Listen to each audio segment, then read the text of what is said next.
welcome to another episode of Coming Up Milhouse. Today we are reviewing Season 4, Episode 3. It's called Homer the Heretic.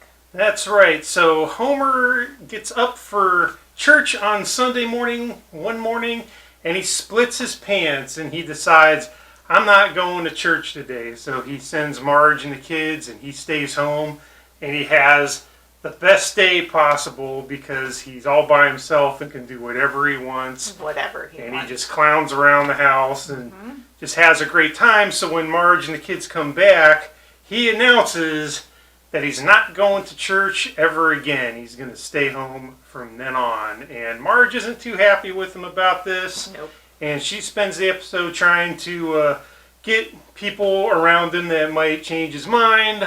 But it doesn't necessarily go that great. But he will eventually come around. And that's the basic premise behind the episode. And there's some pretty good stuff. There's some pretty good stuff. Yeah. And part of that, Homer's at home with the heat cranked all the way up. And he's sitting around in his underwear because it's at 100 degrees in the house or whatnot. And it's winter outside. And it's winter. It's the coldest day, which we can kind of relate to because it's pretty cold and wintry outside today while we're filming. But everyone in the church is freezing. They're wearing their coats and everything still because there are no heaters that are working in the church. So long sermon, cold weather, Homer's at home enjoying his day. Mm-hmm. And so Marge really was not happy when she got home at all. No. But some good stuff going on. That takes us 2 lines. You want to kick things off with your first line? Sure. You heard the lady, get cracking. And that is from when Homer is at home. He's watching TV and you can hear that he's watching the Three Stooges. We don't get to see the cartoon versions of the Three Stooges, but you can hear the nucks in the background and it's pretty great. And so the setup for that line is the lady says, "Oh, you must be the 3 chiropractors that I ordered. Why anyone needs 3 chiropractors? Who knows? But her lucky day, not so much. No, because the Three Stooges show up. You can only imagine that it's the Three Stooges like cracking somebody's back. How crazy that would be! Oh my goodness, 3 different times. I can just imagine that in my head. You hear whoop, whoop, whoop, whoop.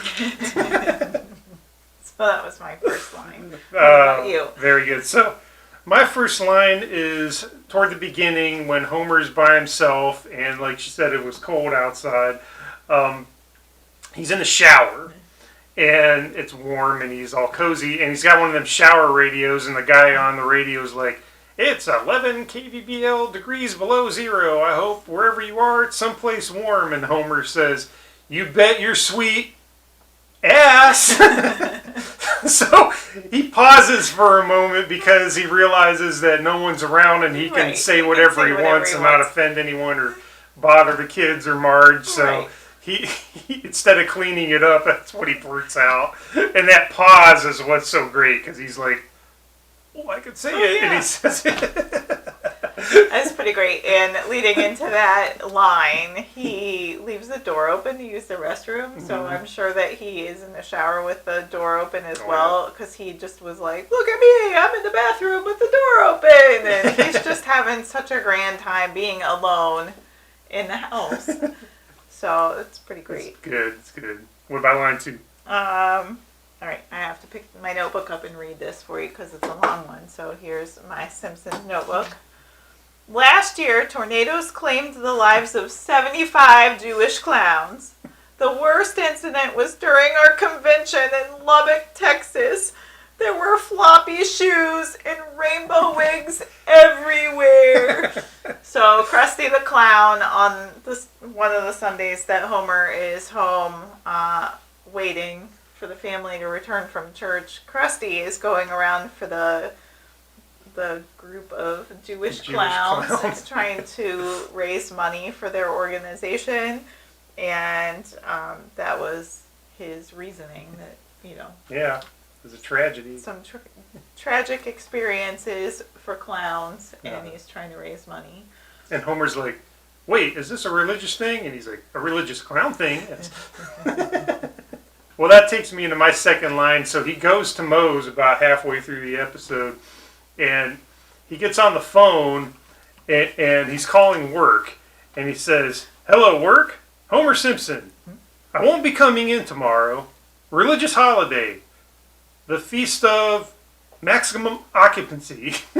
He's looking around the bar. I'm like, what do I say? The feast of maximum occupancy. And there's a sign above the bar that says maximum occupancy 65. 65. So that was his excuse. And Moe's like, pretty slick. So, a bonus trivia moment. When I was looking a couple things up after we watched this episode, I like to do that from time to time. There are a group of Simpsons fans who celebrate Maximum Occupancy Feast on June 5th for 6-5. So I don't know what is involved with that feast, but could be a holiday that you want to celebrate. On 6-5 because it's 65. That's cool. Silly. Yeah, you know what? I picked that as my line, so, good on you if you want to celebrate that day. Right. Because, I thought it was pretty cool myself. Maybe make a comment or two on how you would celebrate the Feast of Maximum Occupancy. Yeah, what would be a tradition that should go into this religion? Let us know. That would be good. It's pretty silly. Yeah. Okay, so that takes us to scenes. You want to give me your scenes? There are some really great scenes in this episode again. Mm-hmm. So I'm going to go with Homer and his best day. He's just sitting at home in his underwear, having a great time, watching whatever he wants to watch on TV, doing whatever he wants to do. And he looks down in front of the couch and he sees a penny, heads up, and he's like, oh my gosh, can it really be? And he picks up this lucky penny and he says, it really is the best day ever. And then he has a thought bubble remembering his contenders for best day ever. And him getting married to Marge is number one. And then the second one is my favorite thing ever because the beer truck is tipped over from an accident and it's spurting beer out of the tanker. And he's just doing this hilarious dance like, la la, licking the beer from falling from the sky. It's just hilarious. It's like a fountain and it's going... Right. It's just Homer in his true Homer form dancing in a beer truck. So that's my favorite scene. And then he's like, I think we have a new winner. This beat out the beer truck. Nice one. What about you? So my moment is a little bit later in the episode towards the end. So he's home alone again, and he's smoking a cigar. He falls asleep on the couch, and he lights a magazine on fire, and it starts burning the whole house down around him. He's still asleep.